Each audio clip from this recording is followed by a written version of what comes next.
Assalamualaikum warahmatullahi wabarakatuh. Selamat pagi.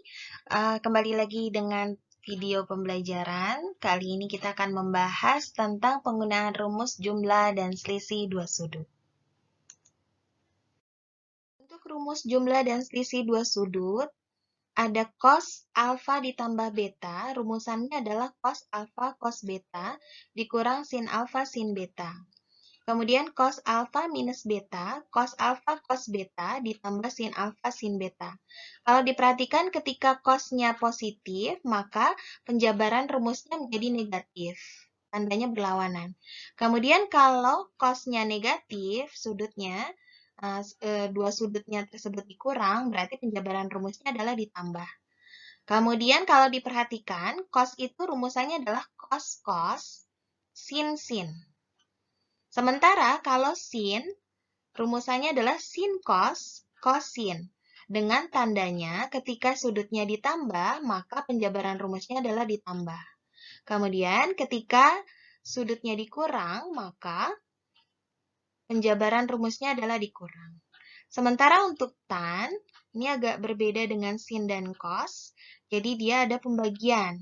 Bentuk tan ada pembagian tan alfa ditambah tan beta per 1 min tan alfa dikali tan beta.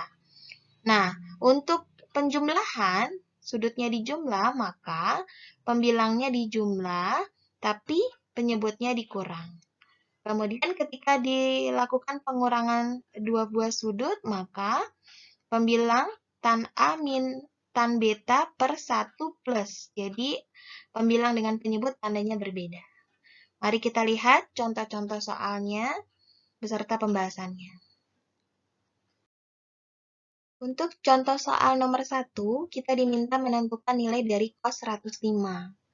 Cos 105 derajat sama dengan, nah ini tidak istimewa, tapi kita bisa menjumlahkan sudut istimewa yang kita kenal atau kita tahu, yaitu 45 derajat ditambah 60 derajat. Nah, ini artinya penjumlahan dua buah sudut 45 dengan sudut 60.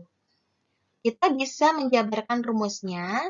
Kita tahu cos berarti rumusannya adalah cos-cos ya. Berarti cos 45, cos 60 dikurang. Karena di sini plus berarti di sini minus sin 45 dikali sin 60 derajat. Ya, jadi untuk cos rumusnya adalah cos-cos sin-sin. Tandanya dibalik gitu ya. Kemudian cos 45 nilainya adalah setengah akar 2, cos 60 nilainya adalah setengah, sin 45 nilainya adalah setengah akar 2, dan sin 60 adalah setengah akar 3. Maka kita peroleh hasil seperempat akar 2 dikurang seperempat akar 6. Sehingga kita mendapatkan hasil akhir seperempat akar 2 dikurang akar 6. Contoh soal kedua, ada soal cos 5pi per 7 dikali cos 13pi per 28 ditambah sin 5pi per 7 dikali sin 13pi per 28.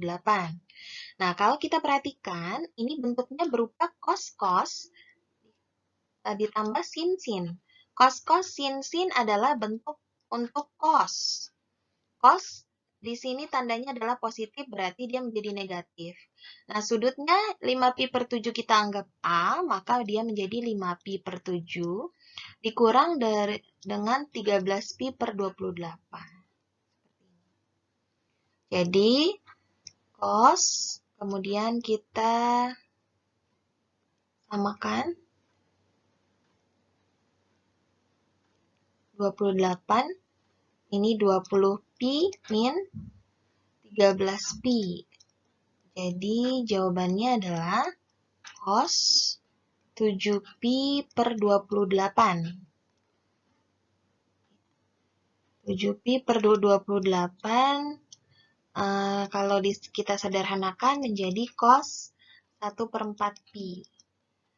1/4pi adalah 45 derajat, maka hasilnya adalah setengah akar 2.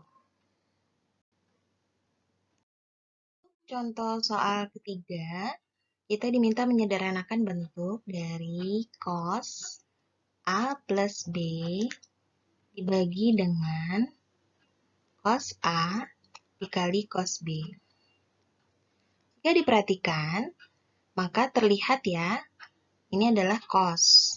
Cos bentuknya tadi cos, berarti cos A, cos B. Karena di sini penjumlahan, berarti di sini pengurangan. Dikurang sin A dikali sin B. Per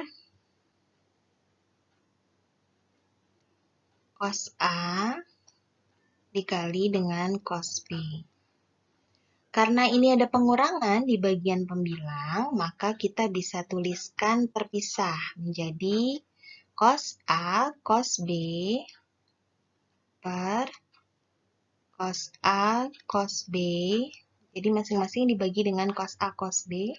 Kemudian ini sin A, sin B per cos A dikali cos B.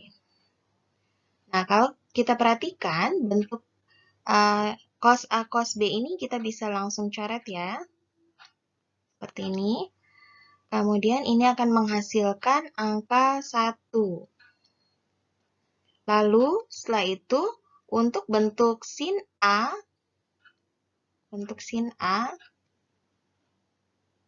per cos A ini adalah tan. Tan A dikali ini sin B cos B adalah tan B. Jadi jawabannya adalah 1 min tan A dikali dengan tan B.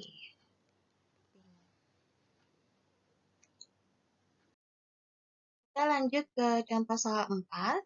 Diminta menentukan nilai dari sin 165. Nah, ini bentuknya adalah sin. Sin 165 derajat, maka sin 120 derajat ditambah 45 derajat.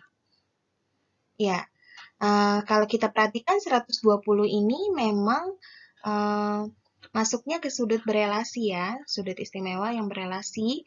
Nah, ini kita tahu lah nilai sin di kuadran kedua berarti positif ya.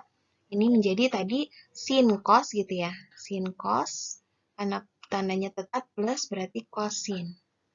Sebenarnya untuk memudahkan saja ya, ini 120, di sini 45, ini juga 120, dan ini adalah 45 derajat.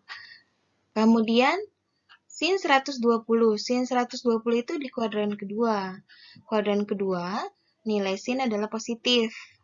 Sama saja seperti nilai sin 60. Jadi ini setengah akar 3 dikali setengah akar 2 ditambah dengan cos 120. Cos ini 120 kuadran kedua berarti minus. Minus dari cos 60 yaitu min setengah dikali dengan setengah akar 2. Maka akan diperoleh jawaban 1/4 akar 6 dikurang 1/4 akar 2. Atau mau dituliskan sebagai 1/4 akar 6 dikurang akar 2 juga tidak mengapa ya. Ya, kita lanjut ke contoh soal berikut. Masuk ke contoh soal 5. Di contoh soal 5, sin A sama dengan 3/5, cos B sama dengan 7/25. A dan B adalah sudut lancip. Kalau ada keterangan kata-kata sudut lancip, maka dia merupakan kuadran 1. Karena sudut lancip kurang dari 90 derajat. Lalu apa yang kita lakukan? Kita tahu rumusan sin A min B itu adalah sin A cos B. Ya, kalau kalian perhatikan sin cos gitu ya. Ini minus cos A sin B. Seperti ini. Yang diketahui adalah sin A dengan cos B. Sementara cos A dengan sin B itu belum diketahui. Kita bisa mengetahui dengan cara perbandingan segitiga ya. Perbandingan trigonometri dengan segitiga siku-siku. Jadi kalau kita gambarkan ini siku-siku, maka di sini sudut A 3/5 sin itu adalah ini depan sudut, dan ini adalah miring. Berarti ini 3 depan sudutnya, dan ini sisi miringnya adalah 5. Maka sampingnya adalah 4, sehingga kalau kita butuh cos A, hasilnya adalah 4/5. Sementara cos B dengan langkah yang sama. Ya, di sini B. 7/25. Cos itu adalah sami. Samping sudut berarti ini adalah 7 dan miringnya adalah 25. Maka depannya adalah 24. Sehingga kalau kita ingin mengetahui sin B, depan berarti 24/25.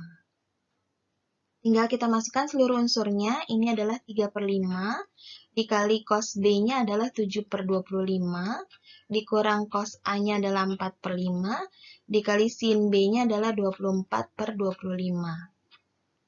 Ini adalah 21/125 dikurang 96/125.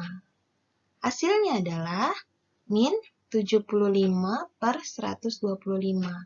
Kalau kita sederhanakan, pembilang dengan penyebutnya kita bagi dengan 25, ini menjadi minus 3/5. Seperti ini. Untuk contoh soal lainnya mengenai pembahasan rumus-rumus jumlah dan sisi dua sudut bisa dilanjut ke video berikutnya. Terima kasih. Assalamualaikum warahmatullahi wabarakatuh.